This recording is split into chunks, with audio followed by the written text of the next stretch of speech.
કેટલી જરૂર છે ની રિપ્લેસમેન્ટ સર્જન્સ માટે? રોબોટ એન્હેન્સ કરે છે સર્જનને. Robot is a replacement of surgeon. બધું જ planning, implant selection, implant positioning, balancing, એટલે જે બધી ક્રુશિયલ આસ્પેક્ટ છે સર્જરી લાઈફ વધારવા માટેના અને પ્રોપર સર્જરી કરવા માટે બધું જ સર્જને કરવાનું હોય છે. જોઈન્ટ રિપ્લેસમેન્ટ સર્જરીઝ અત્યારે વધી ગઈ છે અને લોકો વિલિંગલી કરાવે છે અને ઇલેક્ટિવલી કરાવે છે. કેવું હતું કે જોઈન્ટ રિપ્લેસમેન્ટ વોઝ ઇલાઇટ ક્લાસની સર્જરી હતી. ત્યારે એવું છે કે ભલે એ 5,000 કમાતો હોય, 10,000 કમાતો હોય, પણ એની પાસે આયુષ્યમાન કાર્ડ હોય તો એ રિપ્લેસમેન્ટ કરાવી શકે. તો આવી ઇન્ડસ્ટ્રી ગિવન ડિઝીઝ છે એને કઈ રીતે તમે ઓવરકમ કરાવવાની કોશિશ કરશો? બેઝિકલી આ રોગ કે આપણે જે કહીએ ઘસારો સ્પાઇનનો એ કન્ટિન્યુ એકની એક પોઝિશનમાં જોવાના કારણે કે બેસવાના કારણે છે. તમે એને મોમેન્ટ આપો, મસલ એક્ટિવ રાખો, મસલનો ટોન મેન્ટેન રાખો, તો આ બધી વસ્તુ તમે અવોઇડ કરી શકો. કે which is the best mode of selection to save your joint? A depend on કયા કમ્પાર્ટમેન્ટમાં આર્થરાઇટિસ છે. ઇમ્પ્લાન્ટની ક્વોલિટી રિગાર્ડિંગ ડોક્ટર દિગેન લુખી કઈ રીતે અવેર કરશે લોકોને? મેઇન આપણો ફોકસ છે કે એકવાર રિપ્લેસમેન્ટ કર્યું આખી જિંદગી ચાલવું જોઈએ. એટલે મેઇન આપણે કોઈ પણ વસ્તુ આપણે કરવા જઈએ છીએ એમાં એ લાઈફ વધારવા માટે કરવા જઈએ છીએ. કઈ રીતના તમે ઇન્ડિયન માર્કેટને જોઈ રહ્યા છો અથવા તો ઇન્ડિયન ડિઝીઝને જોઈ રહ્યા છો 2030 સુધીમાં? અત્યારે જે ઇમ્પ્લાન્ટ છે આપણે સિમેન્ટથી ફિટ કરીએ છીએ બોન સાથે. એટલે હવે મને ફ્યુચર એવું દેખાય છે કે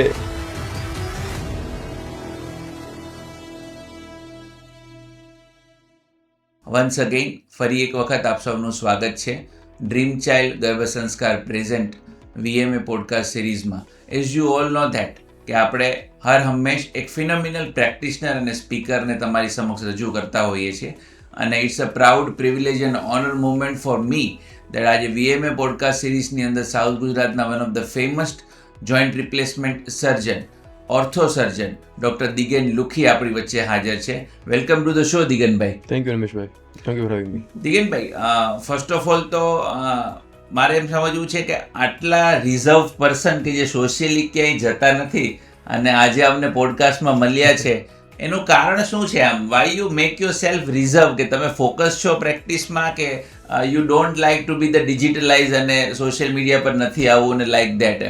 એની વિશે 2-3 રીઝન હોય. પહેલી વસ્તુ કે તમે કીધું એ પ્રમાણે પ્રેક્ટિસ એટલી બિઝી હોય કે આના માટે ટાઈમ કાઢવો થોડો મુશ્કેલ થતો હોય. એટલે મેઇન તો રીઝન એ જ છે કે બહુ બિઝી છો, એક્ટિવ થવું પડે છે, બેક ટુ બેક ઇમરજન્સી છે. અને ઘણી વખત એવું થાય કે હું દરેકને પૂછતો હોઉં છું કે you have so many options, so why ortho? હાડકાના ડોક્ટર બનવાનું આ જે સપનું હતું, ડોક્ટર બનવાનું સપનું હોય છે બધાનું, પણ હાડકાના ડોક્ટર બનવું અને જોઈન્ટ રિપ્લેસમેન્ટમાં આટલી ઊંચી સિદ્ધિ લેવી, સો ટેલ મી સમથિંગ અબાઉટ દેટ કે એટ સર્ટેન પોઈન્ટ ક્યાં ક્લિક થયું કે ઓર્થોમાં બનીએ તો મજા આવશે? Let's something do in basically નાનપણથી જ કેવું હોય કે આપણને વસ્તુઓ કંઈક તોડવા ભાંગવાનો શોખ, કોઈ વસ્તુ આપી હોય તો ખોલીને બેસી જાય અને પછી રિપેર કરીએ, અને એ બધી વસ્તુ ઇન્ટરેસ્ટિંગ પહેલાંથી હતી. અને પછી ઇન્ટર્નશિપમાં આપણે ઓર્થોપેડિકની જ્યારે ટર્મ્સ આવે ત્યારે આપણે જોયું હોય કે બાકી બધા ડિપાર્ટમેન્ટ કરતાં એ ડિપાર્ટમેન્ટ સમથિંગ ચાર્મ અલગ હોય, એનો ઓરો અલગ લાગે, સર્જરી પતે પછી જેમ ફીલ આવવી જોઈએ એ ડિફરન્ટ આવે. એ બધી વસ્તુથી એટલે તમારા પરસેપ્શનમાં અને સબકોન્શિયસ માઇન્ડમાં એવું તો હતું જ કે કંઈક રિપેર કરવામાં હું એક્સપર્ટ બનીશ એમ. શું કંઈક તૂટેલું મારી પાસે આવે તો હું રિપેર બનવાની અંદર હું સારું રિપેર કરી આપીશ એમ. And congratulations that you are practising doing well. પણ હું છે ને હંમેશા હોમવર્ક કરતો હોઉં છું, તો મને હમણાં ખબર પડી છે કે તમે ગુજરાત લેવલ પર આપણા રેસ્પેક્ટેડ મુખ્યમંત્રી પાસેથી એક સરસ અમથો માઇલસ્ટોન અને અચીવમેન્ટ એવોર્ડ લઈને આવ્યા છો. એના વિશે કંઈ કહેશો કે how you get this and at certain level પર પહોંચ્યા પછી આ પ્રતિભાને બિરદાવતા હોય છે ગવર્મેન્ટ? એટલે બેઝિકલી ગવર્મેન્ટ પાસે અમુક પોર્ટલ્સ હોય છે જેમાં એ લોકો આપણે જે જોઈન્ટ રિપ્લેસમેન્ટ સર્જરી અમુક ગવર્મેન્ટ સ્કીમમાં પણ આપણે કરતા હોઈએ, તો એ રીતે હોસ્પિટલ્સ પછી એમાં એ લોકો સર્વે કરે અને પેશન્ટ પાસેથી પણ રિવ્યૂ લે કે કઈ હોસ્પિટલના કેવા સારા રિસ્પોન્સ રિવ્યૂ આવે છે. બધા અમુક સ્કીમમાં જે અમુક ગાઈડલાઇન્સ પ્રમાણે પ્રોપર ચાલતા હોય એમાંથી શોર્ટલિસ્ટ થાય ને પછી એમાંથી આપણને એ લોકો એવોર્ડ આપે છે. Congratulations for being nominated and selected as that award. It's a proud moment for the Surat માટે ખૂબ જ પ્રાઉડ મોમેન્ટ કહેવાય કે અમુક સિલેક્ટેડ ઓર્થો સર્જન્સ અથવા તો જોઈન્ટ રિપ્લેસમેન્ટ સર્જન્સ આ ઉપાધિ મેળવી શક્યા હોય છે. ડે બાય ડે ઘણી બધી ચેલેન્જીસ આવતી હોય છે દિગેનભાઈ, અને દરેક વખતે આ ઓર્થો બ્રાન્ચ એવી છે કે પેઇનફુલ જ હોય છે, પેઇન સાથે જ લોકો આવતા હોય છે. તો how would you get an such an expertise કે દરેક વખતે આપણે હાડકું જોડી જ દઈએ છીએ કોઈના કોઈ રીતે તમારી સ્કિલથી પેશન્ટને ચાલતો કરીએ છીએ, કારણ કે એવું કહેવાય છે કે પગ નથી તો કંઈ જ નથી એમ, શું માણસ ચાલતો રહેવો જોઈએ. ઓકે, તો આ કોન્ફિડન્સ અથવા તો આવી રીતે ટીમ વર્ક કઈ રીતે ડેવલપ કર્યું એમ તમારી હોસ્પિટલમાં તમે? એટલે તમે કીધું પ્રમાણે team work is main important છે આમાં. કેમ કે પેશન્ટ હોસ્પિટલમાં આવે ત્યારથી ડિસ્ચાર્જ થાય એ દરમિયાન 15 જણાને અંદરથી એ પાસ થતું હોય. ફ્રોમ રિસેપ્શનથી લઈને ડિસ્ચાર્જ થાય ત્યારે જે સ્ટ્રેચર પર જે માસી મૂકવા જતી હોય નીચે, એમાં પણ સ્ટ્રેચરમાં થડકો ન લાગે, એ તો પેશન્ટને શિફ્ટ કરવો જેથી પેશન્ટને પેઇન ના થાય. એટલે મલ્ટિપલ વસ્તુઓ આપણે જેમ સમય જતું જેમ સારા સારા લોકો આપણે થશે જોઈન્ટ થતા જાય ને એ પ્રમાણે ટીમ વર્ક બનતું જાય. બીજી ખાસ વસ્તુ એ પૂછવી હતી અને જાણવી હતી કે આટલા સ્ટ્રોંગ ફેમિલી બેકગ્રાઉન્ડની અંદર છે અને your respected father also is a medico person, અને તો એવું કેમ ના થયું કે let's go to the abroad અને આપણે યુએસ જઈને પ્રેક્ટિસ કરીએ? તમે નાનપણથી સ્કોલર છો ભણવામાં, સો વાય યુ સિલેક્ટેડ ઇન્ડિયા કે મારે ઇન્ડિયામાં જ પ્રેક્ટિસ કરવી છે? એક તો પહેલું રીઝન એવું હતું કે I am the only child right now, તો એ મધર ફાધરને પણ એવી થોડી ઈચ્છા હતી કે આપણે અહીંયા રહીએ. પછી આપણને પણ એવું થયું કે વાય નોટ, અહીંયા ભણ્યા છે, ગવર્મેન્ટે આપણને ભણાવ્યા છે. મેં અમદાવાદ સિવિલમાંથી MBBS કર્યું, પછી મુંબઈ KEMથી ઓર્થોપેડિક્સ કર્યું. એ બધું જ આમ ગણીએ તો ફ્રીમાં જ ભણ્યો છું, અને બધી જ ગવર્મેન્ટે મને ભણાવ્યો છે એમ કહી શકીએ આપણે. તો એવું થયું કે આપણે કેમ ઇન્ડિયાને પાછું ના આપીએ એમ. એટલે એ બે રીઝનથી મોસ્ટલી આપણે that's truly pure thought that you have developed કે આપણે ઇન્ડિયાને જ સર્વ કરવું છે અને તમારી સ્કિલ અને expertise more or less Indian લોકો માટે અને સ્પેસિફિકલી ગુજરાતમાં યુઝ થાય. Yes, and that's nice one દિગનભાઈ. અગેન કે આ ઓર્થો બ્રાન્ચ છે સર, તો ઘણા લોકોને મિસકન્સેપ્ટ બહુ બધા હોય છે એમ કે મારું હાડકું તૂટી ગયું તો પાછો હું ચાલી શકીશ કે નહીં ચાલી શકું, માલ યુનિયન થશે કે નહીં, રિયુનિયન થશે કે નહીં થાય, માલ યુનિયન રહી જશે કે નહીં રહી જાય. તો આ પેશન્ટને જે વિશ્વાસ અપાવવાની વસ્તુ છે એ ડૉક્ટર દિગેન લુખી કઈ રીતે વધારે પોસ્ચ્યુલેટ કરે છે કે ના, તમે યોગ્ય જગ્યાએ જ આવ્યા છો અને let me handle you, let me repair you, તમે પાછા એ જ રીતે ચાલીને જશો જેવા તમે પ્રીવિયસ પરિસ્થિતિમાં હતા. How you manage that? એટલે સૌથી પહેલાં તો આપણે પેશન્ટ આશ્વાસન આપવું પડે કે કંઈ આ ઈજા થઈ છે પણ એ ઇરિપેરેબલ નથી, એવી આપણે પહેલાં આશ્વાસન આપણે આપતા હોઈએ યુઝ્યુઅલી. પણ એમાં આપણે અમુક પેશન્ટ જે પહેલાં ઓપરેશન થઈ ગયેલા હોય રિઝલ્ટ બતાવતા હોઈએ કે ભાઈ આવું પેશન્ટ હતું, આ રીતે થયું. મેડિકલ સાયન્સમાં આપણે પેશન્ટને 100% શ્યોરિટી કોઈ દિવસ આપી ના શકીએ, આપણે ભગવાન નથી, પણ વી કેન સે કે 99% તમને આવું તમારા હાથમાં એટલું સારું થઈ જાય છે. પછી તો અમુક કેવું છે, બોન યુનિયન અને એ બધી વસ્તુઓ જે છે એ ડિપેન્ડ્સ નેચર, પેશન્ટની હેબિટ, એટલે બધી જ વસ્તુઓ પેશન્ટ આપણે એક્સપ્લેન કરતા હોય જેનાથી આપણે 100% રિઝલ્ટ મળે. અમુક બાબતો પછી ધારો કે પેશન્ટ તમાકુ ખાતો હોય કે બીજું કોઈ વ્યસન હોય તો એ હાડકું જે ચોંટવાની પ્રોસેસ હોય એમાં અટકાવવાની એક અવરોધરૂપ બને છે હાડકા ચોંટવા માટે, ટોબેકો ને એ બધું. તો એ બધું આપણે પ્રોપર પેશન્ટ પાસેથી હિસ્ટ્રી લઈ અને પેશન્ટની ઘણી પેશન્ટ આપણને ડિસ્કસ પણ ના કરે, તો સગા સંબંધીને બહાર મોકલીને પણ ઘણીવાર પૂછતા હોય જેથી એ એનું આગળ જતાં એ બીજી કોઈ ચોંટવામાં કે એમાં તકલીફ ઊભી ના થાય. એટલે આ બધી વસ્તુ પેશન્ટ સાથે આપણે ક્લોઝ ફ્રેન્ડ તરીકે વાત કરીને બધું આપણે ટ્રીટ કરીએ તો એ બેસ્ટ રિઝલ્ટ મળે. અત્યારે કેવું છે સરજી કે જ્યારે તમે ભણવા ગયા ત્યારે યુ નેવર નો કે પ્રેક્ટિસના ડાયનામિક્સ શું હશે, પણ અત્યારે હવે મોરલેસ લોકો એવું કેવડાવવા માટે વધારે પ્રાઉડ ફીલ કરે છે કે consider me as a joint replacement surgeon. Okay, પણ જ્યારે આપણે ઓર્થો બ્રાન્ચ સિલેક્ટ કરી ત્યારે તમારું મોરલેસ રિપેરનું કામ હતું કે ભાઈ મલ્ટી ટ્રોમા આવે, પોલીટ્રોમા આવે કે એવા મોરલેસ કોમ્પ્લિકેટેડ કેસ આવે કે જેની અંદર આપણે કઈ રીતે પાછા બોન ફિક્સ કરી શકીએ. બટ અત્યારે આખા ડાયનામિક્સ જોઈન્ટ રિપ્લેસમેન્ટ પર ચાલ્યા ગયા છે, સ્પેસિફિકલી હિપ એન્ડ ની joint. So how you justify કે ઓર્થો બ્રાન્ચની અંદર ઘણું બધું છે જોઈન્ટ રિપ્લેસમેન્ટ સિવાય પણ? બેઝિકલી કોઈ પણ કેવું એક પ્રોફેશન તરીકે આપણે વાત કરીએ તો જે વસ્તુ મોસ્ટ રિવોર્ડિંગ હોય, ફાઇનાન્શિયલી અને મોસ્ટ લેસ સ્ટ્રેસફુલ હોય અને બધી રીતે વિધાઉટ ઇમરજન્સી વર્ક તરીકે આપણે જોઈ શકીએ, ઇલેક્ટિવ સર્જરીઝ છે, એટલે વધારે ઓર્થોપેડિક સર્જન્સની તરફ ખેંચાય એવું કહી શકીએ કે ત્રણ વસ્તુમાં ફૂલફિલ થાય છે. એવું કહી શકાય કે મોરલેસ લોકોની સ્પેન્ડિંગ કેપેસિટી વધી છે અથવા તો અવેરનેસ વધી છે અથવા તો ગવર્મેન્ટ પણ વધારે કીન અને ફોકસ થયા છે સો ધેટ કે જોઈન્ટ રિપ્લેસમેન્ટ સર્જરીઝ અત્યારે વધી ગઈ છે અને લોકો વિલિંગલી કરાવે છે અને ઇલેક્ટિવલી કરાવે છે. એટલે એની એક આખી સાયકલ થઈ ગઈ છે. બેઝિકલી ગવર્મેન્ટે સ્કીમ બહાર કાઢી. એનાથી પહેલાં કેવું હતું કે ઓર્થોપેડિક સર્જન જ્યારે પાસ થાય ત્યારે મોસ્ટલી જોઈન્ટ રિપ્લેસમેન્ટ નોલેજ પાસે હોય જોઈન્ટ રિપ્લેસમેન્ટ સર્જન સિનિયર જ કરતા હતા પહેલા તો, બરાબર. અને પબ્લિક પણ પહેલા સિનિયર પાસે જ કરાવતી, કેમ કે ત્યારે આપણે 10 લાખ 5 લાખ સ્પેન્ડ કરવા હોય તો પહેલા સર્ચ કરીએ સિનિયર મોસ્ટ કોણ છે એની પાસે સર્જરી કરાવીએ. પછી આવી ગવર્મેન્ટની બધી સ્કીમ જે બીજેપી આવી અને પછી આયુષ્માન કાર્ડમાં એ લોકો જોઈન્ટ રિપ્લેસમેન્ટ એડ કર્યા. ત્યાર પછી કેવું થયું કે જે ફ્રેશર્સ પણ એક્સપોઝર મળતું થયું, કેમ કે ત્યારે જે કેવું હતું કે જોઈન્ટ રિપ્લેસમેન્ટ વોઝ ઇલાઇટ ક્લાસની સર્જરી હતી, બરાબર. અને અત્યારે એવું છે કે કોઈ પણ ભલે એ 5,000 કમાતો હોય 10,000 કમાતો હોય પણ એની પાસે આયુષ્યમાન કાર્ડ હોય તો એ રિપ્લેસમેન્ટ કરાવી શકે, બરાબર. તેનાથી એક આખો જુનિયર અથવા તો સેમી જુનિયર કહી શકીએ આખો વર્ગ ટ્રેન્ડ થયો આ જોઈન્ટ સર્જરીની અંદર, અને બધા જ ક્લાસના પેશન્ટો અત્યારે સર્જરી કરાવતા થયા. અને એ સર્જરીમાં જોઈન્ટ રિપ્લેસમેન્ટ એવું છે કે પેશન્ટ હંમેશા એક પેશન્ટને જોઈને જ આવે.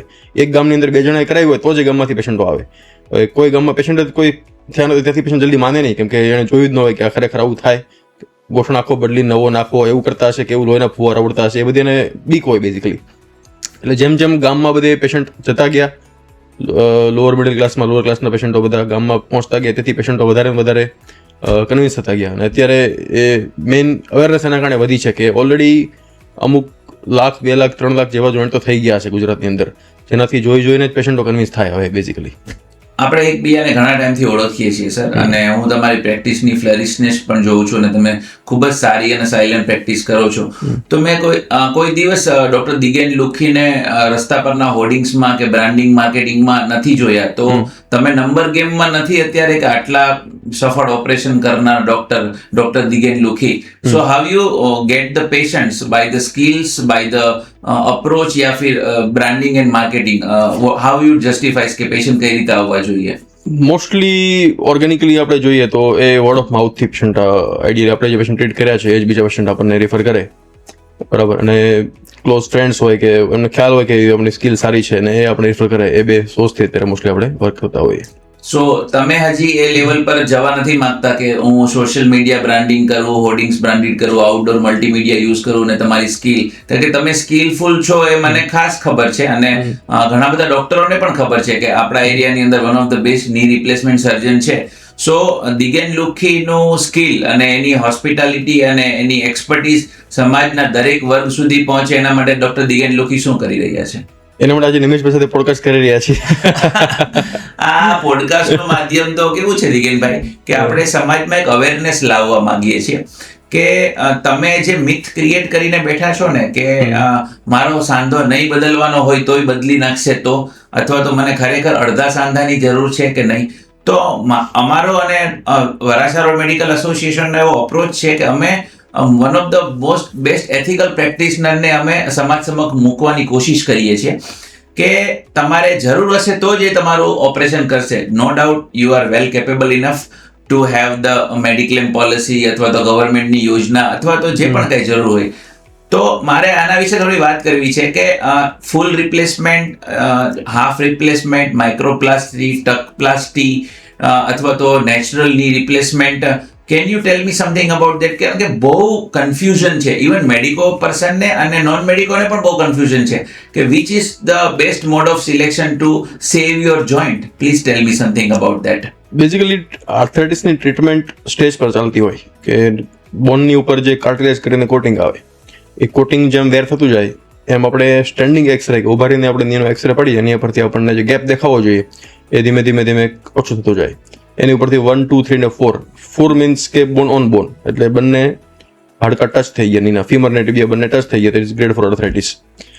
આ પેલી વસ્તુ આપણે સમજી. બીજી વસ્તુ સમજવાની જરૂર છે કે ગોઠણની અંદર કમ્પાર્ટમેન્ટ છે, 3 ભાગ છે ગોઠણના. એક મિડલ કમ્પાર્ટમેન્ટ એટલે અંદરનો ભાગ, લેટરલ કમ્પાર્ટમેન્ટ બહારનો ભાગ, અને પટેલો ફીમરલ મતલબ કે નીની આગળનો ભાગ છે જે એ પટેલા અને ફીમર વચ્ચેનો પાર્ટ. આ 3 પાર્ટમાંથી નીની આખી મુવમેન્ટ અને પેઇન જનરેશન થતું હોય, ગોઠણના દુખાવો થતો હોય, આ 3 કમ્પાર્ટમેન્ટમાંથી આવતો હોય.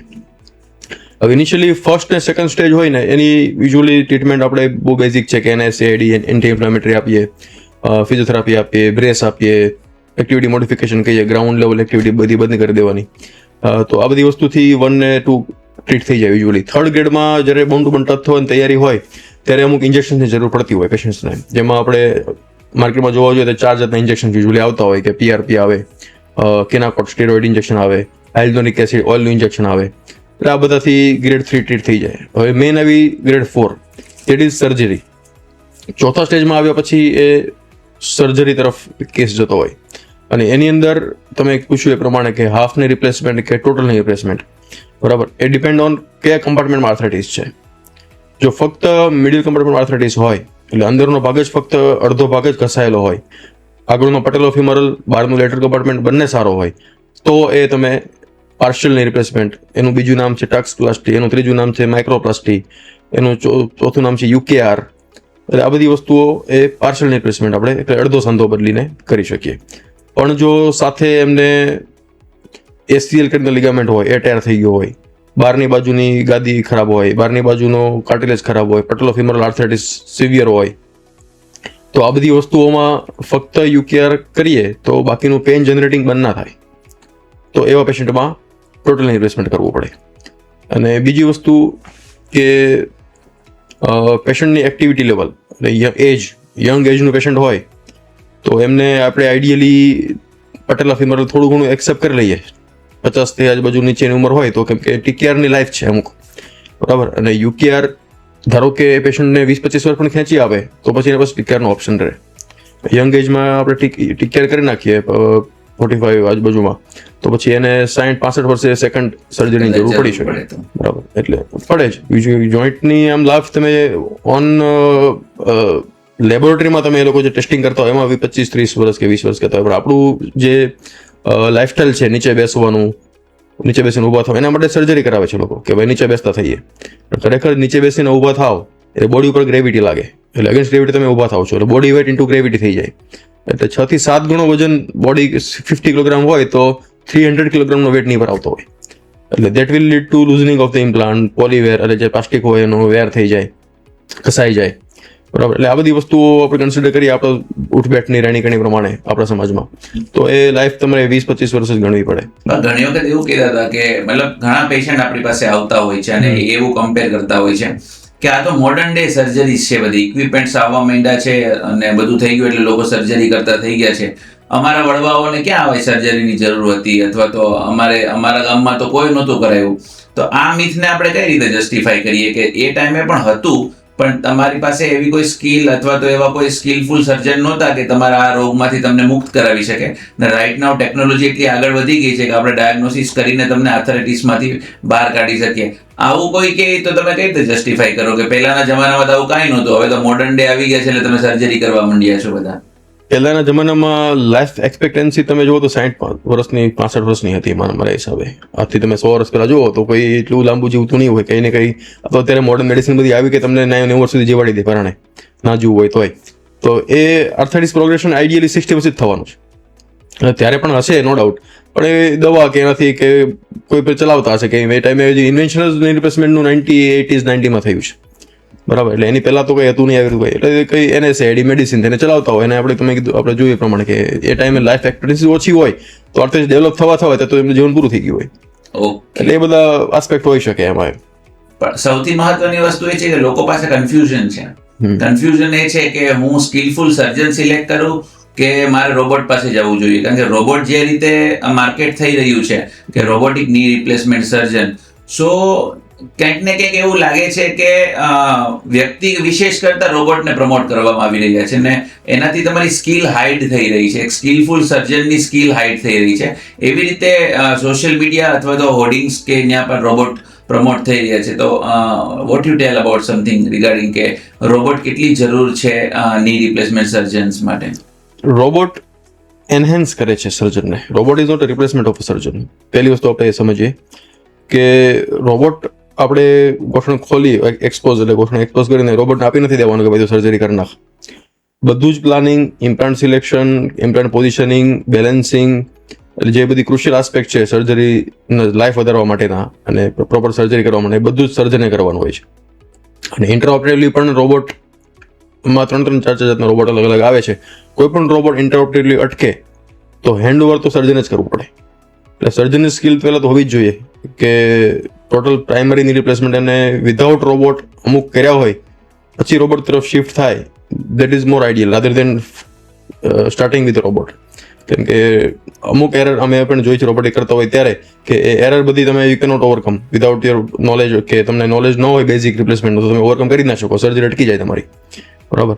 એટલે રોબોટ એ સર્જનને એનહાન્સ કરે છે, એનાથી આપણને એક્યુરેસી આવે છે બેઝિકલી. ઇમ્પ્લાન્ટ પોઝિશનિંગ, આપણે લાઈફની વાત કરી કે સાંધો લાંબો ચાલવો જોઈએ, જ્યારે આપણે ચાલીએ ત્યારે નીના બંને ભાગમાંથી ઇક્વલ વજન જવું જોઈએ ગોઠણમાં, તો એ જોઈન્ટ લાંબો ચાલે. હવે એ ડિપેન્ડ કરે તો આપણે ટીબિયા અને ફીમરમાં જે કમ્પોનન્ટ મૂક્યા હોય એનું વાયરસ વલગસ, એટલે કે એ વધારે આડા તેડા ના હોવા જોઈએ, બરાબર. એનું અલાઇનમેન્ટ પ્રોપર. પછી બેલેન્સિંગ, એટલે કે ગોઠણ આમ ટેસ્ટ કરીએ તો ડગવો ના જોઈએ, એટલે સોફ્ટ ટિશ્યુ બેલેન્સિંગ, લિગામેન્ટ બધા પ્રોપર ટેન્શનમાં હોવા જોઈએ. આટલું ટેન્શન અને ઇમ્પ્લાન્ટની પોઝિશનિંગ આ બંને ઓકે હોય તો એ બેસ્ટ સાંધો રિઝલ્ટ આપે અને લાંબો ચાલે.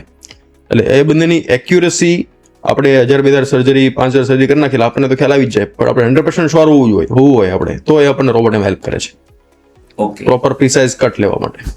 Steel there is a human intervention તો ખરું જ, મોર ઓર 50% કરતા પણ કોઈ વધારે. પણ રોબોટિક સર્જરીમાં 50% સર્જન જ કામ કરે અને 50% રોબોટ કામ કરે. હા, એ આજે આપણે આ માધ્યમથી કહેવું ખૂબ જ જરૂરી હતું કે you have to select the skilful surgeon who has a good quality equipments in terms of robot.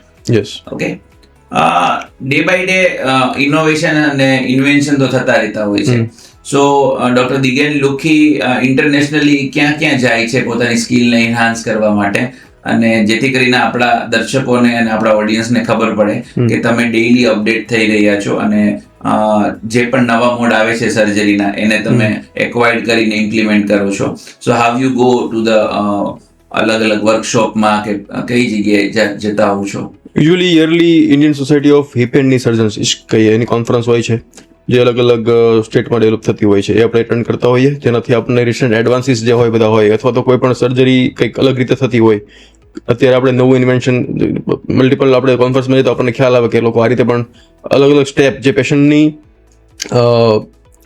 Surgery કર્યા પછીની રિકવરી ફાસ્ટ કરી શકે એવા અલગ અલગ આપણે ત્યાં જઈએ તો 10 સર્જનોને મળીએ તો કોઈ કે હું આવું કરું છું એ પ્રમાણે ઇન્ટરેક્શન થઈને આપણે એ ડે બાય ડે આપણે બેટરમેન્ટ લાવતા હોઈએ. એટલે હમણાં જ વાત કરું તો આપણે અત્યાર સુધી સર્જરી કર્યા પછી સ્ટેપલર મારતા હોઈએ જોઈએ, અથવા તો ટાંકા લેતા હોઈએ, બરાબર. થોડા ટાઈમ પહેલા પુણે ગયા હતા કોન્ફરન્સ માટે બેઝિકલી, તો ત્યાં આપણે સર્જન સાથે વાત કરી કે ચાલો અમે આવું કરીએ છીએ. તો એના પછી આપણે ડેવલપ કર્યું છે કે સ્ટિચલેસ સર્જરી, એટલે કે આપણે રિપ્લેસમેન્ટ કર્યા પછી ચામડીમાં ટાંકા જ ના આવે. એટલે મેં એવું નોટિસ કર્યું હતું કે પેશન્ટને સ્ટેપલર હોય તો જે ફ્લેક્શન ગોઠણ બદલ્યા પછી જે વાળવાની જે પ્રોસેસ કરતા હોઈએ એમાં પિન પેલા ખૂંચે, પેશન્ટને પેઇન થાય. પ્લસ જ્યારે 14 દિવસ ત્યારે સ્ટેપલર રિમૂવ કરવા હોય એ પણ પેશન્ટ માટે બહુ પેઇનફુલ હોય, કેમ કે ઈડીમાના કારણે અંદર ખૂંચી ગયેલી હોય, પછી પેલો આપણે અંદર સ્ટેપલર રિમૂવ નાખીને દબાવીએ એટલે પેશન્ટને પેઇન થાય. 10-15 સ્ટેપલર માર્યા હોય, વધારે ઘણા 20-25 પણ ઘણા માર્યા હોય ઘણી વખત. જેવું પેશન્ટ જાડું પેશન્ટ હોય તો પછી એ પ્રમાણે માર્યા હોય, તો એ પેઇનફુલ હતું પેશન્ટ માટે. તો આપણે જો વિચાર્યું કે આને કંઈક થોડું આનો રસ્તો લાવવો પડે, તો પછી હવે સ્ટિચલેસ શરૂ કર્યું છે આપણે, કે જેની અંદર એક પણ સ્ટિચ જ ના આવે પેશન્ટને, અંદરથી જ બધું ક્લોઝર થાય, બહાર ખાલી ડ્રેસિંગ મૂકી દેવાનું, એટલે 14 દિવસે ફક્ત ડ્રેસિંગ ખોલો એટલે તમારું હીલ થઈ ગયું. That's a good thing, and that's cosmetically પણ લોકોને બહુ સારું લાગે. Thank you so much for sharing such things કે ડોક્ટર દિગેન લુખી મિનિમલી ઇન્વેઝિવ અને સ્ટિચલેસ ની રિપ્લેસમેન્ટ કરી રહ્યા છે, જે ક્યારેય પણ કદાચ માર્કેટ ના થયું હોય, પણ કદાચ એમણે પોતાની સ્કિલ ડેવલપ કરીને કદાચ આ એક mode of surgery, mode of is આપવાની કોશિશ કરી છે. મેં તમને છે ને હંમેશા ફેમિલી ઓરિએન્ટેડ પર્સન તરીકે જોયા છે આમ. સો એક ક્વેશ્ચન તો મારા મનમાં એ પણ હતો કે લોકો કોઈ પણ હોસ્પિટલનું નામ રાખી શકતા હતા, પણ why Madhavi orthopaedic hospital? Is there any reason for to select the such name? મારી સિસ્ટર નામ માધવી હતું. Basically she expired because of dengue shock syndrome when she was in 10th, before 10-12 years. સો એમના સ્મૃતિ રૂપે મેં આ હોસ્પિટલનું નામ સિલેક્ટ કર્યું હતું, માધવી ઓર્થોપેડિક હોસ્પિટલ. ઓકે. મને ઓમે તમે ફેમિલી ઓરિએન્ટેડ અને તમારું લાઈફ વધારે છે અને કેટલા સ્પિરિચ્યુઅલ છો, બીકોઝ કે તમારા ટ્રાવેલિંગ લીઝર્સ પણ હું જોતો હોઉં છું. So you always selected the cool calm place where the less people are there and you are spending the a good time, family time with you, your wife and your lovely 2 daughters. Yes. So what level of spirituality that you want to acquire to focus the medical practice? Basically મને એવું લાગે કે ultimately આ બધી વસ્તુનો આપણે કરીએ છીએ, અલ્ટિમેટલી જાય છે ક્યાં? ફાઇન ઇવેન્ચ્યુઅલી આ બધું મૂક્યા પછી you have to meet your self, તો એની તૈયારી અત્યારથી કરવી પડે, કંઈ ને કંઈ તૈયારી, ભલે 5 મિનિટ આપો 10 મિનિટ આપો તમે. તો daily I start my day with around 5-10 minutes of meditation after shower and. એટલે એ વસ્તુ થોડી ઇમ્પોર્ટન્ટ છે. અને I like to read Osho, Aurobindo, અને થોડું વાંચીએ અને એ ઇમ્પ્લિમેન્ટ કરવાની ટ્રાય કરીએ, જેથી આપણે થોડુંક મેડિકલ પ્રેક્ટિસ કેવી છે કે સ્ટ્રેસ જનરેટિંગ છે. આજે સન્ડે છે તો આપણે સર્જરી કરવાની છે, બરાબર, because of betterment of patient. Patient આપણે કાલે કરીશું એમ કહી દઈએ, બરાબર, પણ આપણે પેશન્ટનું સારું કેમાં થાય છે એ જોઈને આપણે કામ કરતા હોય. એટલે અમારે નો ડે ઇઝ ઓફ ડે. તો તમારે ડેઈલી અમુક સમય આપણા માટે મેડિટેશનથી માઇન્ડ કામ કરીને એ કરવું પડે. ઓર્થો બ્રાન્ચમાં સર એવું હોય છે કે બધા એમ કહે છે કે પૂરેપૂરો જશ કોઈથી મળતો નથી એમ. ઓર્થો બ્રાન્ચની અંદર ઘણી વખત ડીમેરિટ્સ પણ વધારે હોય છે. જો કે આપણે હંમેશા સારું કરવા માટે જ કટ મૂકતા હોય છે પહેલો, કે પેશન્ટને સારું થઈ જાય. But what are the some of the reasons કે પેશન્ટના લેક ઓફ અવેરનેસ અથવા તો એની આફ્ટર સર્જરીના પછી આપણી એડવાઇસ ફોલો નથી કરતા, એના રિલેટેડ રિઝલ્ટ ના મળ્યા હોય, કે પછી પ્રિસિઝન? આમાંથી કઈ બધી વસ્તુ બહુ મહત્વની હોય છે કે તમે સર્જરી પછી કોન્ફિડન્ટલી ઓટી રૂમની અંદરથી બહાર આવી શકો કે ના, what you have done is ultimately okay, અને હવે આમાં રિઝલ્ટ તો મળી જ જવું જોઈએ. સર્જરીનું સક્સેસ છે ને 3 વસ્તુ પર યુઝ્યુઅલી ડિપેન્ડ કરતું હોય. પહેલી વસ્તુ છે સર્જરી થઈ છે કેવી રીતે, એ તો તમારે 100% આપવું જ પડે, એ તો કોઈ ઓપ્શન નથી. આપણે 100% આપી દીધું, પછી આવે પેશન્ટ ફેક્ટર. પેશન્ટ આપણે એડવાઇસ આપેલી છે કેમ ફોલો કરે છે, પેશન્ટ કાઉન્સિલિંગ કે આવી વસ્તુ થઈ શકે. પેશન્ટ એડવાઇસ આપણે જોયું પણ તમાકુ ખાતો હોય તો એને બંધ કરવું પડે, ઘરે નોન યુનિયનમાં જાય કે એટ્રોફિક નોન યુનિયનમાં ચોંટે નહીં હાડકું, એ બધી પોસિબિલિટી સમજાવી દેવી પડે. મેડિકલ સાયન્સમાં અત્યારે એવું છે કે જેટલું તમે અર્લી ડાયગ્નોસ કોમ્પ્લિકેશન કરી શકો એટલું વેલ ટ્રીટ કરી શકો. આપણને ખ્યાલ આવ્યો કે આ ટીબી ઇન્ટરલોક કર્યો છે ને નોન યુનિયન થાય જેવું લાગે છે 3-3 મહિને, તો આપણે એક પ્રોસિજર આપણે ડાયનેમાઇઝેશન, એક જ સ્ક્રૂ ખાલી કાઢો ને તમે તો એ બોન કમ્પ્રેસ થવા મળે અને યુનિયન તરફ જવા મળે. તો પેશન્ટનું ફોલોઅપ આપણે કીધું હોય 3 મહિને આવજે બતાવવા, તે ન આવે, 8 મહિને 9 મહિને આવે તો પછી તમે કાંઈ ના કરી શકો, તો પછી તમારે આખું રિવાઇઝ સર્જરી કરવી પડે. એટલે બધી જ વસ્તુઓ સ્ટ્રીમલાઇન પ્રોપર ઇમ્પોર્ટન્ટ છે. પેશન્ટ જેટલું આપણને ડોક્ટર સર્જનને કોઓપરેટ કરે એટલે પેશન્ટ માટે જ સારું છે. ડેફિનેટલી ડે ટુ ડે લાઈફની અંદર તમે પોતાની સ્કિલ્સ ખૂબ જ શાર્પ કરી હોય છે અને રોજ બેટર આપવાની કોશિશ કરતા હો છો પોતાના પેશન્ટ્સને ઇન ટર્મ ઓફ સારી હોસ્પિટલ. પણ ઘણી વખત છે ને પેશન્ટને 2 મિથ હોય છે કે સર અમે ઇન્ડિયન મેડ ઇમ્પ્લાન્ટ્સ નાખીએ કે ઇમ્પોર્ટેડ ઇમ્પ્લાન્ટ્સ નાખીએ. તો આજે આ પોડકાસ્ટના માધ્યમથી પ્લીઝ અવેર ધ સોસાયટી કે there is a real difference between using the manufacturing different way of implants, કે આ ઇન્ડિયામાં બનેલો ઇમ્પ્લાન્ટ્સ છે ને આ યુએસમાં કે બીજા કોઈ કન્ટ્રીમાં બનેલો ઇમ્પ્લાન્ટ્સ છે જે તમને વધારે ફાયદો કરાવશે. અલ્ટિમેટલી તો ઇમ્પ્લાન્ટ ફિટ કરવા માટે સ્કિલની જરૂર હોય છે. તો પછી ઇમ્પ્લાન્ટની ક્વોલિટી રિગાર્ડિંગ ડોક્ટર દિગેન લુખી કઈ રીતે અવેર કરશે લોકોને?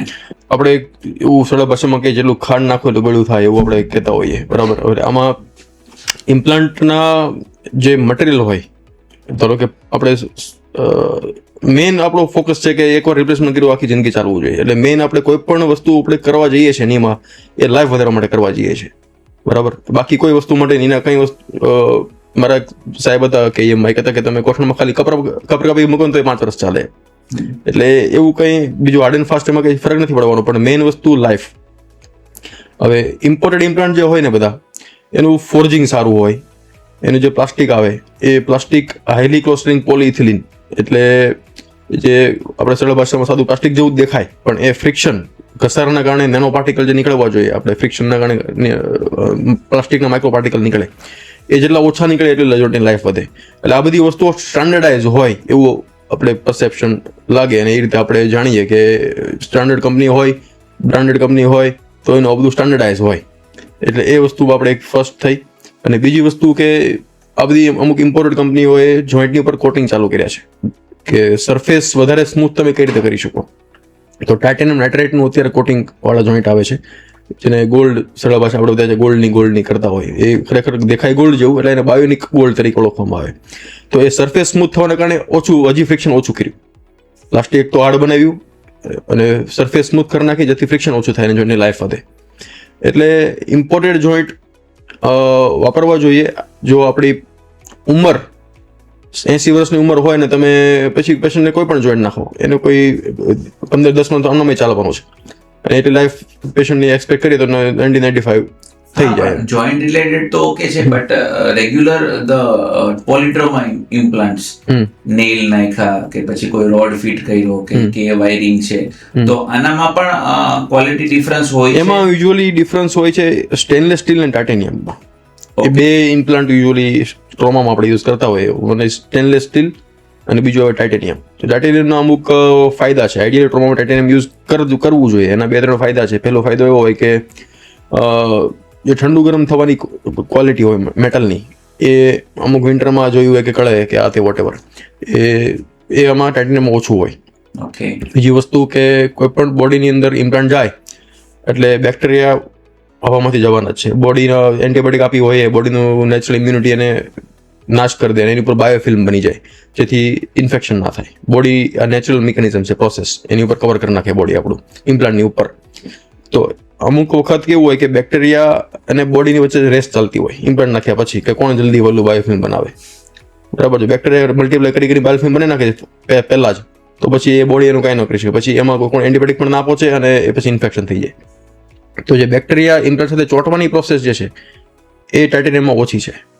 ટાઇટેનિયમમાં ઇન્ફેક્શન રેટ ઓછો છે. બરાબર. અને બીજી વસ્તુ કે પાછા ધારો કે આપણે કોઈ પણ ટ્રોમા થયો, રીટ્રોમા થયો, સેમ લિમ્બમાં પ્લેટ મૂકી છે ને પાછો ટ્રોમા થયો, તો એની જે ડેન્સિટી હોય ની બોન જેવી હોય, તો ઇક્વલ ડિસ્ટ્રીબ્યુટ લોડ નો થાય આખા બોનમાં, જે નેચરલી પડતા હોય એ રીતે. જ્યારે એસએસમાં શું થાય કે એટલા પાર્ટને ફૂલ સપોર્ટ મળે, એટલે સીધો લોડ ડિસ્ટ્રીબ્યુશન થઈ જાય ઇમ્પ્લાન્ટ પૂરો થતો હોય ત્યાંથી ઇઝીલી બ્રેક થઈ જાય. એટલે ટ્રોમામાં આઈડિયલી ટાઇટેનિયમ યુઝ કરવું જોઈએ. એનો કોઈ ઇન્ડિયન વાપરો કે ઇમ્પ્લાન્ટ વાપરો, ઇટ ડઝન્ટ મેટર.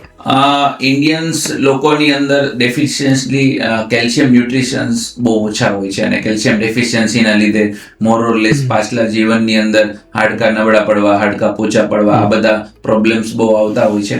તો how you aware the society કે ભાઈ તમે આ પ્રકારની ડાયટ લેશો તો ભવિષ્યમાં તમારા હાડકા મજબૂત રહેશે, જેથી કરીને પાછલા જીવનમાં તમને ઇઝીલી બોન બ્રેક ના કોઈ અથવા તો પેથોલોજીકલ ફ્રેક્ચર જે કહેવાય છે એ ના થાય. એના માટે કઈ રીતે અવેર કરી શકીએ આપણે સોસાયટીને? સોસાયટીમાં મેઇનલી આપણે તો અવેરનેસ એ આપવી જોઈએ કે આફ્ટર મેનોપોઝ સ્ત્રીઓમાં જે ઋતુસ્ત્રાવ કે મેન્સ્ટ્રુએશન સાયકલ જે પૂરી થાય ત્યાર પછી ફિમેલ હોર્મોન્સ બધા બંધ થઈ જતા હોય. એટલે દેટ ઇઝ ઇસ્ટ્રોજન હોર્મોનનો જે અટકી ગયો બનતો, એ મેઇન રીઝન છે ઓસ્ટોપોરોસિસ ડેવલપ થવાનું. એટલે આપણે જોઈએ કે ફિમેલમાં જ વધારે ઓસ્ટોપોરોસિસ હોય. અને after menopause ideally every female should take certain medicines. Calcium હોય કે વિટામિન D3 હોય, અને એના અમુક રિપોર્ટ્સ આવે છે એને કે ડેક્ઝા સ્કેન, ડ્યુઅલ એનર્જી એક્સરે એબ્સોર્પ્શોમેટ્રી. એનાથી આપણને ખબર પડે કે જે બોન સ્કેન ખરેખર, હા બોન સ્કેન કહી શકો, એ ખરેખર ઓસ્ટોપોરોસિસ કેટલું છે એના પ્રમાણે એની અમુક મેડિસિન્સ હોય. તો આફ્ટર 50 પછી 5-5 વર્ષે જો આ ડેક્ઝા સ્કેન કરે તો એ ફ્રેક્ચર રિસ્ક ઓછું થઈ જાય. 5-5 વર્ષે ડેક્ઝા સ્કેન કરીને જોઈ લેવાનું કે કયા સ્ટેજમાં છે. 0 એના સ્કેલ આવે, એની ઉપરથી આપણે મેડિસિન આપી ન આપીએ નક્કી થાય. ઇઝ ઇટ અ કોસ્ટલીયર વન કે રેગ્યુલર? ના, એ તો 1,500-2,000 રૂપિયામાં એ થઈ જતો હોય. તો vote are the diet factors that you can aware કે આટલી ડાયટ લેશો તો ઓસ્ટિયોપોરોસિસના ચાન્સ ઓછા થઈ જશે? આમ શું કદાચ તમને થોડોક સપોર્ટ કરે? ડાયટમાં જ્યાં સુધી તમને કીધું એ પ્રમાણે કે હોર્મોન નથી, તો એ ઓસ્ટિયોબ્લાસ્ટ ને ઓસ્ટિયોક્લાસ્ટ બે સેલ હોય, હાડકાને રિમોડલિંગ કન્ટિન્યુ ચાલુ હોય.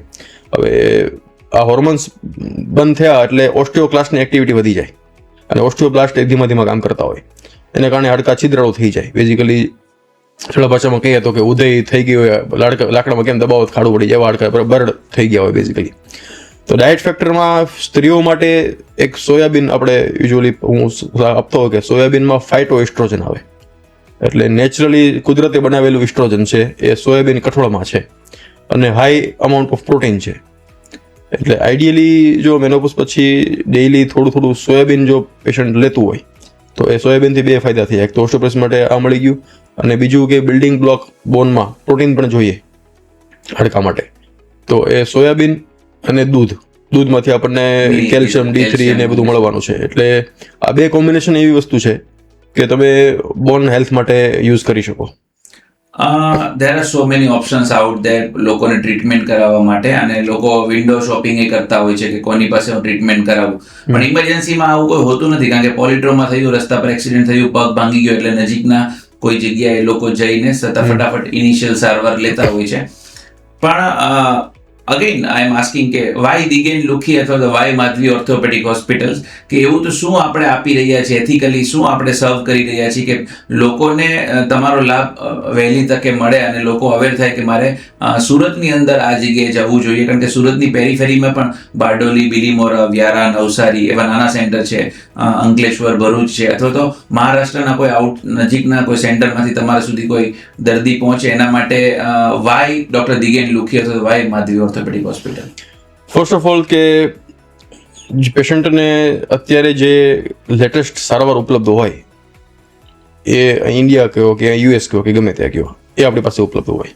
ઓકે, કટિંગ એજ ટેકનોલોજી તમે કહી શકો કે તે રોબોટિક છે તો આપણે રોબોટિક કરીએ છીએ. મોસ્ટ ડેવલપ, મોસ્ટ એડવાન્સ, એટલે મોસ્ટ એડવાન્સ, અને આનાથી ઉપર ટૂંકમાં બેઝિકલી કંઈ આપણે વર્લ્ડમાં કંઈ કરી ના શકીએ એ જ સારવાર આપણે આપતા હોઈએ. બીજી વસ્તુ કે પેશન્ટના બેટરમેન્ટ માટે આપણે કન્ટિન્યુ અપગ્રેડ થતા હોય, જેમ કે આપણે સ્ટીચલેસ તરફ અત્યારે વળી ગયા, કે પેશન્ટને કેમ દુખાવા વગર આપણે યુઝ્યુઅલી એવું મોટો રાખ્યો છે કે ફાસ્ટ ટ્રેક જોઈન્ટ રિપ્લેસમેન્ટ. એટલે પેશન્ટ આવ્યું, સર્જરી કરી, સેકન્ડ ડેથી ચાલતું. આપણે જે અપ્રોચ લઈએ છીએ એને સબવર્સ્ટસ અપ્રોચ કહેવાય, કે મસલ કાપતા નથી. યુઝ્યુઅલી ઓપરેશન પછી જે કસરત પેશન્ટને મેઇન ડર ટીક કેરના પેશન્ટને કસરતનો હોય કે કસરત બહુ મને કરવી પડશે, પણ મસલ કટ કરીને સર્જરી કરે એની અંદર ક્વાડ્રિસેપ મસલ કટ થયો તો એને રિહેબિલિટેશન લાંબુ આવે, એને એક્ટિવેટ કરવા માટે, એને સ્ટ્રેન્થ ગેઇન કરવા માટે. આપણા પેશન્ટો હોય છે એ સેકન્ડ ડેથી ચાલતા થઈ જાય, કેમ કે મસલ કટ નથી કર્યો, પાવર પૂરેપૂરો છે, બરાબર, એટલે સેકન્ડ ડે ચાલતા થાય. પ્લસ અંદર જે મસલ રિપેર કરવા માટે 20-25% આવે, આપણા કેસમાં ના આવે, જેથી વાળવાની એકદમ સરળતા રહે પેશન્ટને. એટલે painless, zero complication, fast track joint replacement, cutting એજ ટેકનોલોજી, આ બધું આપણી પાસે સમન્વય છે. So that people have to choose the કે અહીંયા આવવાથી અમને અમારા પૈસાનું પૂરેપૂરું વળતર મળશે, વેલ્યુ ફોર મની થશે. પણ અત્યારે એક ડિઝીઝ બહુ પ્રિવેલન્સમાં જાય છે, એ છે એવિયન.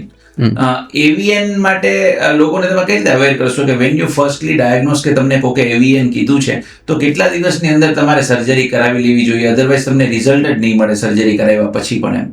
એમ એવિયનમાં પણ આપણે આર્થરાઇટિસના જેમ ગ્રેડ જોયા એમ સેમ એના પણ ગ્રેડ આવે, કે ફર્સ્ટ સેકન્ડ ગ્રેડ છે તો તમે વિથ મેડિસિન તમે પેશન્ટનો એ જે ગોળો કે આપણે ફીમરનો હેડ કહીએ એની હજી લાઈફ ખેંચી શકો, અને અમુક ટકા પેશન્ટમાં રિવર્સિબલ પણ થાય. એના માટે બિસ્ફોસ્ફોનેટ ને કેલ્શિયમ ને D3 બધી દવાઓ બધી આવતી હોય જેનાથી આપણે ટાઈમ આપી શકીએ પેશન્ટને. એક વખત એ ગ્રેડ 3માં કે 4માં ગઈ પછી એ નોન સાલ્વેજેબલ છે, એમાં તમે કોઈ પણ મેડિસિન આપો તો એ કંઈ સાલ્વેજ થવાનો નથી, એને તમારે રિપ્લેસમેન્ટ તરફ જ જવું પડે. એટલે બેઝિકલી અમારા થયા પછી પેશન્ટનો કયો સ્ટેજ છે એ જોઈને આપણે તરત એને કાઉન્સિલિંગ કરવું પડે કે ભાઈ ફર્સ્ટ સેકન્ડમાં જો દવા ચાલુ કર, અમુક એક્ટિવિટી મોડિફિકેશન કર તો આ બચાવવાની ટ્રાય કરીએ આપણે, ગેરંટી નથી. કેમ કે એવિયન એ ઇડિયોપેથિક, મોસ્ટ ઓફ ધ પેશન્ટમાં ઇડિયોપેથિક હોય છે. આપણા અત્યારે કોરોના પછી સ્ટીરોઇડના કારણે થોડુંક પ્રિવેલન્સ વધ્યું છે, પણ આમ જોવા જોઈએ તો ઇડિયોપેથિક હતું પહેલાં. એની હિસ્ટ્રીમાં આલ્કોહોલ હોય કે સ્ટીરોઇડ યુઝ હોય એ બધું તો હતું જ, પણ તો પણ 50% પેશન્ટ ઇડિયોપેથિક ખબર જ ના હોય કેમ થયું છે. એટલે એ વસ્તુ આપણે ફર્સ્ટ સેકન્ડ ગ્રેડમાં હોય તો શોર્ટી સાથે કહી ના શકીએ કે ભાઈ તારો ડિસીઝ પ્રોગ્રેશન કેવું થશે. એટલે કાઉન્સિલિંગ સાથે આપણે એને ચાલતા હોઈએ અને 3-4માં હોય તો સર્જરી ડિવર્સ કરતા હોઈએ. બેઝિકલી મેં એવું જોયું છે કે ઇન્ડિયાની અંદર છે ને ઓક્યુપેશનલ ડિઝીઝ વધારે છે, કે એક સર્ટેન પ્રકારની કામગીરી કરવાથી અને કોઈ સર્ટેન જોઈન્ટમાં કે સર્ટેન બોડી પાર્ટ્સની અંદર for the long term use 20-25 વર્ષ સુધી સતત બેઝિકલી આપણે ડાયમંડ સિટીમાંથી છીએ અને લોકો સતત એકને એક પોઝિશનમાં બેસીને ચેર પર બેસીને એને હીરા ઘસ્યા છે અને હવે એને બેકઅપ કે સ્પાઇનના પ્રોબ્લેમ આવ્યા છે અને લંબર ડિસ્પ્લેસમેન્ટ થયું છે, અથવા તો ઘણા આઈટી ઇન્ડસ્ટ્રીમાં સર્વાઇકલ સ્પોન્ડિલોસિસના કેસ અર્લી એજમાં આવવા માંડ્યા છે. તો આવી ઇન્ડસ્ટ્રી ગિવન ડિઝીઝ છે એને કઈ રીતે તમે ઓવરકમ કરાવવાની કોશિશ કરશો? Please send a message to the industry people કે if you are dealing with such kind of industry you have to take care of your body so that કે long term પર તમને કઈ વાંધો ના આવે. આઈડિયલી આપણે મેસેજ આપવો જોઈએ એના ઓનર્સને કે એમના જે સ્ટાફ છે એના માટે મંથલી કોઈ સેશન રાખે, કે ભલે 10-15 મિનિટનો આપણી પાસે લોટ્સ ઓફ ફિઝિયોથેરાપિસ્ટ શોધમાં અવેલેબલ છે, થોડીક બેઝિક એક્સરસાઇઝ એમને શીખવાડી જાય. અને ઓફિસમાં જ્યારે મોટી આ બધી ઇન્ડસ્ટ્રીમાં કેવું હોય કે તરત 24 કલાક કામ ચાલુ નથી, આવે 9 વાગે ચાલુ થાય, એની પહેલાં થોડા 5-10 મિનિટનો સેશન આપે કે અમુક એક્સરસાઇઝ ચાલુ કરે. આપણે મને ઘણી ફેક્ટરીમાં મેં જોયું છે કે એ લોકોને એ હેબિટ એ રીતની છે. અલ્ટિમેટલી એના વર્કર હેપી હશે, વર્કર ઓછી રજા પડશે તો એનું કામ વધવાનું છે. તો daily start of the day, middle of the day, end of the day કોઈ સેશન 5-10 મિનિટના રાખે જેમાં બધી જ એક્સરસાઇઝ થાય બેઝિકલી આ રોગ કે આપણે જે કહીએ ઘસારો સ્પાઇનનો એ કન્ટિન્યુ એકની એક પોઝિશનમાં જોવાના કારણે કે બેસવાના કારણે છે. તમે એને મોમેન્ટ આપો, મસલ એક્ટિવ રાખો, મસલનો ટોન મેન્ટેન રાખો, તો આ બધી વસ્તુ તમે અવોઇડ કરી શકો. તો ડેઇલી આ મોર્નિંગમાં, પછી લંચ બ્રેક હોય ત્યારે અને સાંજે ઘરે જઈને એમને અમુક એક્સરસાઇઝનું ટેવ કેળવે, જે આપણા પેરાસ્પાઇનલ મસલ કહીએ, ગરદન કમરના સ્પાઇનને સપોર્ટ આપવા માટેના સ્નાયુ હોય એને પેરાસ્પાઇનલ મસલ કહેવાય, કોર મસલ કહેવાય. આ બધી વસ્તુઓ જો સ્ટ્રોંગ મજબૂત હોય તો આ બધી વસ્તુઓ અવોઇડ કરી શકીએ આપણે. બેઝિકલી કેવું હોય છે કે લોકો જ્યારે બ્રાન્ડિંગ કરવા માંડે છે અથવા તો કોઈ એક એવી સાયકલમાં જાય છે કે મારે મારી પ્રેક્ટિસ ફ્લરિશ કરવી છે અને મારી સ્કિલને હું લોકો સુધી પહોંચાડવા માંગુ છું, ત્યારે કોઈને કોઈ માધ્યમનો સહારો લેતા હોય છે. પણ ત્યારે બાય ડિફોલ્ટ એવું પોસ્ચ્યુલેટ નથી થઈ જતું ને કે ડૉક્ટર દિગેન લુખી એ ખૂબ જ મોંઘા સર્જન છે અને સમાજના અમુક વર્ગને પોસાય એવા જ છે. So how you justify that કે તમે સમાજના કોઈ પણ વર્ગને કેટર કરવા માટે અત્યારે અપ્રોચેબલ છો? એટલે આપણી પાસે ઇનહાઉસ આ યોજના, આયુષ્માન યોજના પણ છે, બરાબર. એટલે જે પેશન્ટ તમને આપણે જોયું એ પ્રમાણે કે અમુક અફોર્ડ નથી કરી શકતા, હવે આપણા હાથ એટલા ડેવલપ તો થઈ જ ગયા છે કે કંઈ ખરાબ સર્જરી નથી કરતા. અત્યારે આપણે જે રોબોટિક કરીએ છીએ એ સેમ સર્જરી આપણી સ્કિલ એવી અત્યારે થઈ ગઈ હોય કે આપણે કન્વેન્શનલ પણ આપી શકીએ છીએ, બરાબર. તો પેશન્ટ પાસે આયુષ્માન કાર્ડ હોય તો આપણે કાર્ડમાં પણ સર્જરી કરીએ, અને પેશન્ટ પાસે ધારો કે ફાઇનાન્શિયલી વાયબલ હોય અને યંગ એજ પેશન્ટની હોય ને એમની લાઈફ આપણે વધારવી છે, જોઈન્ટની મેક્સિમમ 100% ગેરંટી સાથે આપણે એક્યુરસી સાથે કામ કરવું પડે એમ છે એ પેશન્ટમાં, તો આપણે રોબોટિકનો સહારો પણ લઈએ. એટલે બધી ક્લાસના આપણી પાસે પેશન્ટ આવતા હોય ને આપણે ટ્રીટ કરતા હોય એ રીતે. બેઝિકલી કેવું છે કે ઓર્થો, રિપ્લેસમેન્ટ અને પછી આવી છે સ્પોર્ટ્સ ઇન્જરી કે મિનિમલી આર્થ્રોસ્કોપિક સર્જરીઝ આપણે કરતા હોઈએ છીએ. તો how you deal with the sports injury that you R dealing regularly with સચ કાઇન્ડ ઓફ પેશન્ટ્સ કે જે સ્પોર્ટ્સ રિહેબ માટે આવતા હોય અથવા તો સ્પોર્ટ્સ ઇન્જરી માટે આવ્યા હોય, તમે એને પાછું રિપેર કરીને પાછો એને સ્પોર્ટી પર્સન કે એથ્લેટ પર્સન બનાવી દીધો હોય, કારણ કે એ લોકોનું આખું કરિયર એના પર ડિપેન્ડ હોય છે. ઓકે, તો ત્યારે કઈ રીતે તમે એક્સપર્ટીઝ આપો છો? બેઝિકલી એમાં ની સર્જન, તો હું ની આર્થ્રોસ્કોપી પણ કરું છું, જેની અંદર નીમાં આપણે જોઈએ તો આપણે પહેલા વાત કરી કે કાર્ટિલેજ હોય, પણ કાર્ટિલેજની સાથે બીજી લિગામેન્ટ્સ અને મેનિસ્કસ કરી ઓળખાતી ગાદી પણ હોય.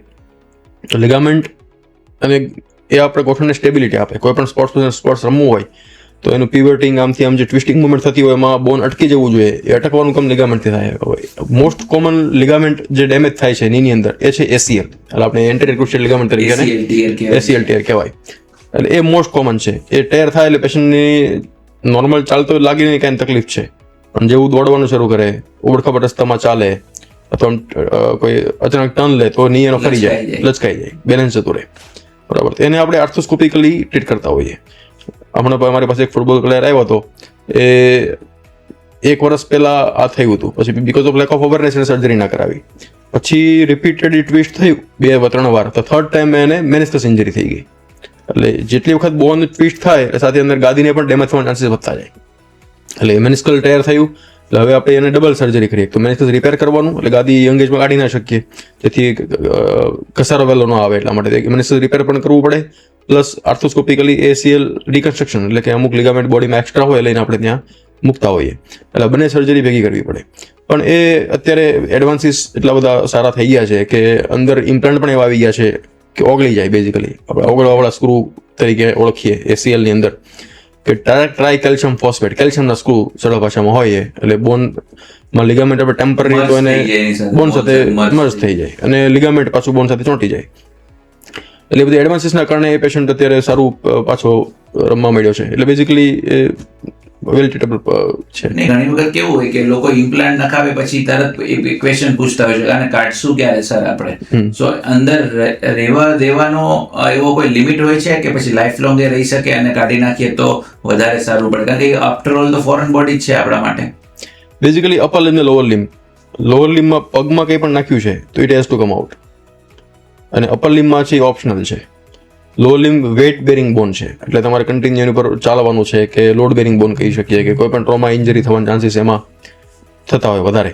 એટલે આઈડિયલી લોઅર લિમ્બમાં કંઈ પણ નાખ્યું હોય તો આપણે 2 વર્ષે યુઝ્યુઅલી એને કાઢવાની એડવાઇસ આપતા હોઈએ. મોરલેસ ઓર્થોપેડિક સર્જન તરીકે અથવા તો ની રિપ્લેસમેન્ટ સર્જન તરીકે ખૂબ જ તમે સારું કામ કરી રહ્યા છો. પણ ઘણી વખત કેવું છે કે હું આજે તમને અત્યારે જોઈ રહ્યો છું આટલા સ્કિલફુલ સર્જન તરીકે, સો તમે 2030માં ક્યાં છો? મતલબ કે how would you update your self કે 2030માં ઓર્થોનું ફ્યુચર શું હશે, અથવા તો ની રિપ્લેસમેન્ટનું ફ્યુચર શું હશે, કઈ બાયોલોજિકલ્સ આવી ગયા હશે, કઈ રીતના તમે ઇન્ડિયન માર્કેટને જોઈ રહ્યા છો અથવા તો ઇન્ડિયન ડિઝીઝને જોઈ રહ્યા છો 2030 સુધીમાં? ની રિપ્લેસમેન્ટમાં અત્યારે હવે ઇન્વેન્શન થાય એવું છે ઇમ્પ્લાન્ટ સાઇડથી છે લાઈફ માટે. અત્યારે જે ઇમ્પ્લાન્ટ છે આપણે સિમેન્ટથી ફિટ કરીએ છીએ બોન સાથે. એટલે હવે મને ફ્યુચર એવું દેખાય છે કે એ સિમેન્ટલેસ ઇમ્પ્લાન્ટ અત્યારે ઓલરેડી બધા પ્રોસેસમાં છે, FDA ક્લિયરન્સ ને બધું, કે એ જેમ હિપમાં આવી ગયા છે, હિપની લાઈફ તમે ઇમ્પ્લાન્ટને જોવો તો એ મોસ્ટલી આજીવન જ કહીએ આપણે પેશન્ટને, કેમ કે એ implant is welded with bone by biological process. એટલે બોન એની પર ગ્રો થઈ ગયું એટલે ઇમ્પ્લાન્ટ એને વેલ્ડ થઈ ગયું બોડી સાથે. પણ નીમાં અત્યારે એવું નથી. નીમાં we have to stuck with a cement. એમાં પણ રિસન્ટ એડવાન્સીસ આવે છે અનસિમેન્ટેડ ની રિપ્લેસમેન્ટ. એટલે એ 2030 સુધીમાં એ મોસ્ટલી અનસિમેન્ટેડ થતા થઈ ગયા છે. અને સિરામિક જે હિપમાં યુઝ થાય છે એ અત્યારે નીમાં યુઝ થતું એટલું બધું પ્રિવેલન્સ નથી, because of cost and because of certain things. તો એ સિરામિક, વાય સિરામિક, આપણે જોઈએ કોઈ પણ સપાટી હોય એ માઇક્રોસ્કોપથી જોઈએ તો ક્યાંક ઊંચું હોય, પણ સિરામિકમાં ખાલી નીચે જ ડેન્ટ હોય, શાર્પ એજીસ ક્યાંય ન હોય. એટલે it is smoothest surface you can have ceramic. તો એ જો નીમાં આવી તો એ લાઈફ વધારે છે. અને સિમેન્ટથી ફિક્સ થાય છે, સિમેન્ટ વગર ફિક્સ થશે ટુ નેચરલી બેન્ડ વિથ બોન. સો આ બે મને લાગે છે કે એ 30 સુધીમાં આવી ગયું છે. મોરલેસ ઘણી વખત કેવું થતું હોય છે કે તમારી પહેલી સર્જરી તમને હંમેશા યાદ હોય છે અને છેલ્લી સર્જરી બહુ યાદ હોય છે કે છેલ્લી મેં હમણાં આ કરી, બહુ સારી એમથી કરી. તો પહેલી સર્જરીનો કોન્ફિડન્સ અને છેલ્લી સર્જરીનો કોન્ફિડન્સ વચ્ચે આખી લાઈફ જર્ની થઈ જતી હોય છે. તો એવો કોઈ કેસ યાદ છે કે જે ખૂબ જ ચેલેન્જિંગ રહ્યો હોય અને by that way you just daily તમને એ કેસથી સાંભળીને એનર્જી આવતી હોય કે આ થઈ ગયું તો હવે મારાથી તો કાંઈ પણ થઈ જશે એમ? શું have you recollect any one of a specific case regarding your practice life? હું જ્યારે પુણે હતો ત્યારે બેઝિકલી અમારે બોન્ડ હતો કે 3 વર્ષ તમારે ગવર્મેન્ટ તમને ભણાવ્યા હતા, 1 વર્ષ યુ ટુ સર્વ. તો અમારે પુણે YCM હોસ્પિટલ હતી, ત્યાં 1 વર્ષ અમારો બોન્ડ હતો. તો ત્યાં જે જોઈન્ટ રિપ્લેસમેન્ટમાં પેશન્ટો બધા જે ફેલ થઈને આવતા, એ ગવર્મેન્ટ સેટઅપ હતું. એટલે બધા અગાઉ 10-15 વર્ષ પહેલાં થઈ ગયા હતા, એ ફેલ થવાના ચાલુ થઈ ગયા હોય હવે, બરાબર. તો બીકોઝ ઓફ ફાઇનાન્શિયલ બર્ડન ત્યાં પ્રાઇવેટમાં આપણી પાસે એટલા બધા પેશન્ટો રિવિઝનવાળા ના આવે, એ મોસ્ટલી જતા રહે ગવર્મેન્ટ સેટઅપ કેવી રીતે.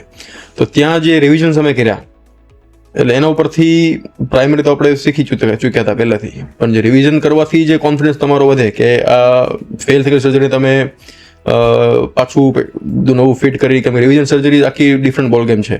એની અંદર તમારે બેલેન્સિંગ, આ તે ઇમ્પ્લાન્ટ બધું પ્રોપર બધું જોઈએ જેનાથી પાછું તમે પેશન્ટને ચાલતા કરી શકો.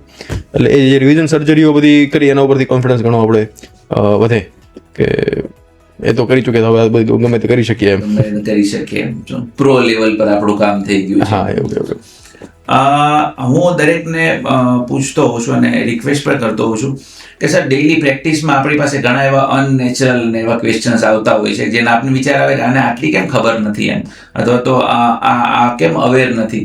તો ફ્રોમ ધીસ વે આજે તમે સમાજમાં ચાલતા 2-3 ઓર્થોપેડિક રિલેટેડ અથવા તો એના ડિઝીઝ રિલેટેડ જે મિથ છે એને ક્લિયર કરવાની કોશિશ કરો સર.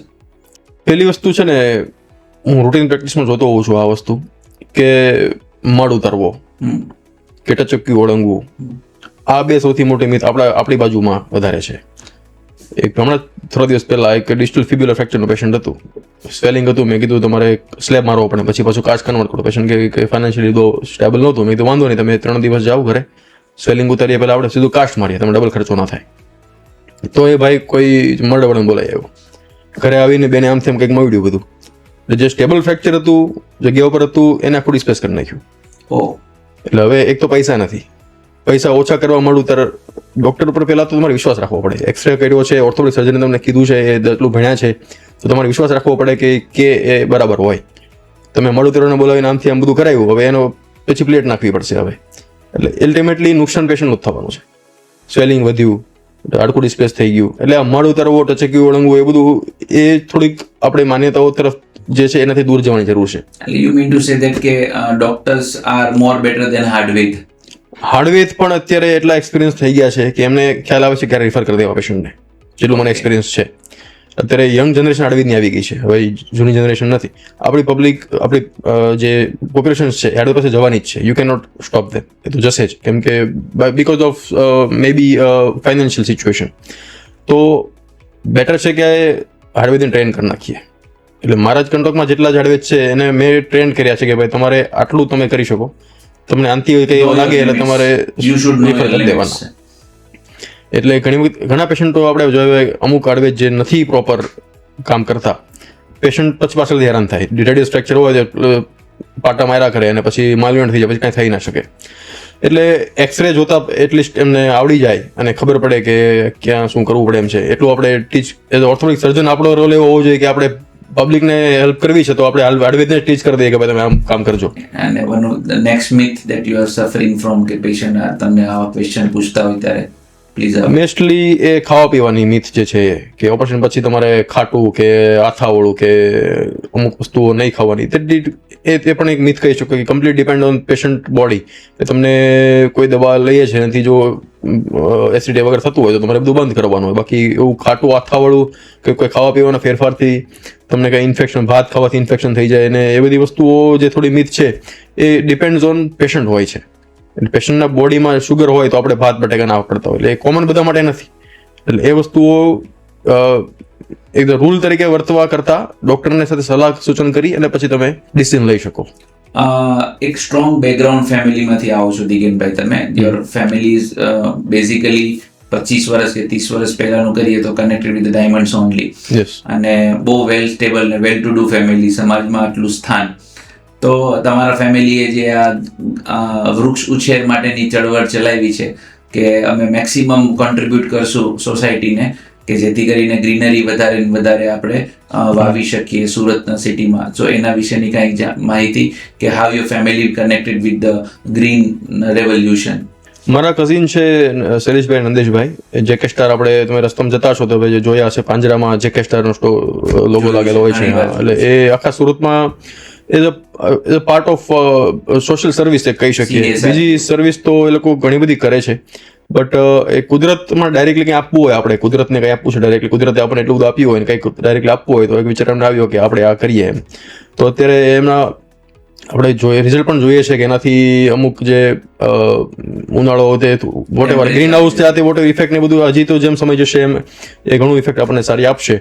એટલે એ એમને ધન્યવાદને પાત્ર છે કે એમને વિચાર આવ્યો અને કર્યું. Really noble cause that you earn something and you have to directly પાછું સોસાયટીને આપવું છે તો તમે ગ્રીનરીના સેન્સમાં આપી રહ્યા છો.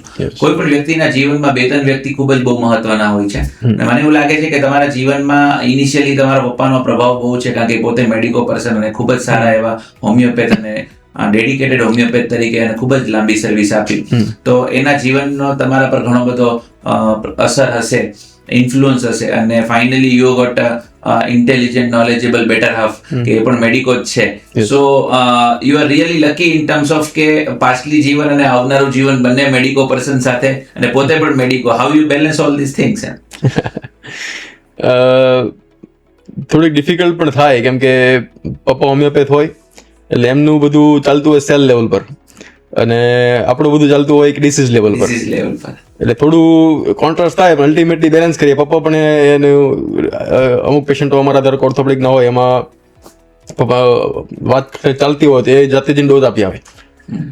એટલે એમને કઈ હેલ્પ થતી હોય પેશન્ટને તો એ પણ એ આપણને હોસ્પિટલમાં અમુક પેશન્ટ એનાન્સ કરે. એટલે સિનર્જિસ્ટિક ઇફેક્ટ કહીએ, બંનેનું ભેગું થાય ને કામ સરસ થાય. Tell me about your better half that doing professionally. Yes, અમારે ઇન હાઉસ લેબોરેટરી પણ આપણે ચલાવીએ છીએ, ક્રિસ્ટલ રેડ લેબોરેટરી. ત્યાં કૃષ્ણા ફૂલ ટાઈમ પેથોલોજીસ્ટ તરીકે વર્ક કરે છે. આપણે એન્ટર મંગલદીપ કોમ્પ્લેક્સ અને આજુબાજુના ઘણા સેમ્પલ્સ અને હેલ્થ પ્રોફાઇલ બધી આપણે રન કરતા હોઈએ. And you have got 2 beautiful daughters. Yes. So how you give your crucial time to your daughters, because you are one of the busiest knee replacement surgery in a town.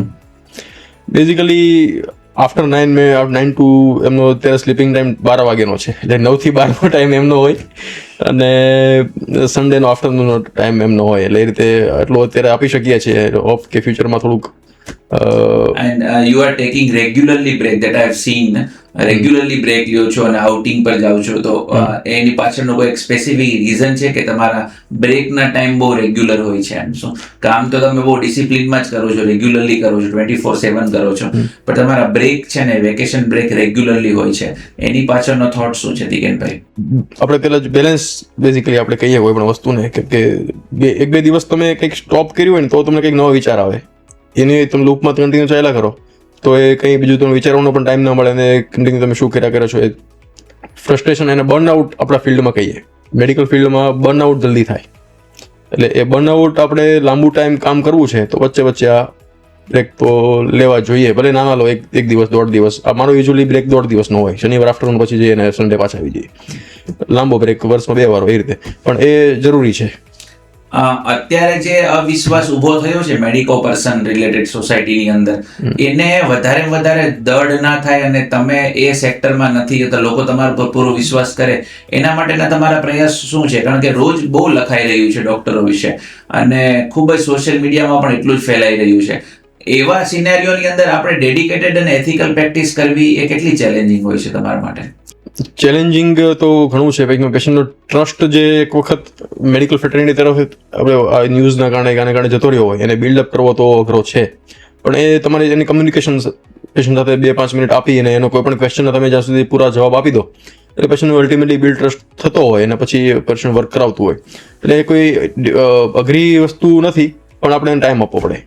Thank you so much, Digenbhai, that you are really honest in terms of conversations, and thank you so much for doing the meaningful and powerful conversations so that we can do something better in terms of awareness to the society via this kind of a podcast channel. Once again, thank you so much. Dream Child Garbha Sanskar present our VMA podcast series ma. Finally, we have got the Digen Lukhi, કે one of the finest knee replacement surgeon in town, કે જેને આપણે મેળવી શક્યા અને એમની પાસેથી ઘણી વાતો કરી અને ઘણા ક્વેશ્ચનના જવાબ ખૂબ જ સરળતાથી આપ્યા એમને, અને જેથી કરીને આપણે આ પોડકાસ્ટને રિલે કરીએ અને સોસાયટીમાં અવેરનેસ લાવવાનું કંઈક નાનું મોટું કામ કરી શકીએ. તમે અમારી સાથે જોડાયેલા રહેજો. વીએમએ હંમેશના માટે એક ખૂબ જ સારા ફિનોમિનલ પ્રેક્ટિશનરને રજૂ કરતા રહેશે કે જેથી આપણે સમાજમાં અવેરનેસ લાવી શકીએ. થેન્ક યુ સો મચ દિગેનભાઈ. રિયલી મને personally as a cool calm guest મહિલાઓ એવા બહુ ઓછા છે કે જે એકદમ સટલ વેમાં અંદર આખો પોડકાસ્ટ પૂરો કર્યો હોય. બાકી ઘણી વખત અમારા કન્વર્ઝેશન્સ બહુ અપડાઉન થતા હોય છે ઘણા, કારણ કે એ લોકો છે ને મતલબ બહુ હાઈલી એનર્જેટિક હોય છે, પણ સિન્સ શરૂઆતથી લઈને એન્ડ સુધી યુ આર રિયલી અને એક ટોનમાં જ તમે બોલ્યા. I like really very much. Thank you so much દિગેનભાઈ. Thank you four